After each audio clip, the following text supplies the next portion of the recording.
Donc c'est comme, on va dire, un jeu de Pac-Man géant, on va dire. Avant de franchir les grilles, l'agent doit s'équiper d'une veste connectée et de 2 modules à la ceinture qui lui permettent de communiquer avec les robots. Dans un rayon de 12 mètres, ils ralentissent à son passage. À 6 mètres et moins, il s'immobilise. L'agent doit aussi transmettre un itinéraire au système.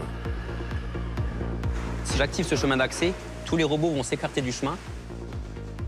Après avoir réalisé mon chemin d'accès, j'ai juste à activer ma veste.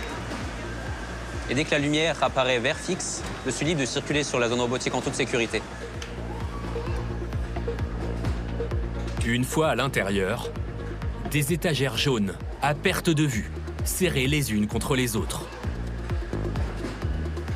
C'est une forêt, et quand on prend l'entrepôt de Metz, nous avons plusieurs dizaines de milliers d'étagères dedans. Et il faut dire que c'est une forêt où les dizaines de milliers d'arbres bougent tout le temps. Au-delà de la collision avec une étagère en mouvement, un autre danger guette l'agent sur le terrain. Alors la zone robotique est un immense labyrinthe en mouvement et c'est en effet très facile de s'y perdre. Des armoires comme ça, il y en a à peu près 16 000 rien que c'est sur cet étage.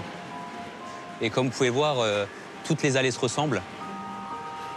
Vous en avez des centaines des allées comme ça rien qu'à cet étage. Et du coup, c'est très facile de s'y perdre. C'est pour cela qu'il faut réaliser un test d'orientation au préalable avant de commencer la formation.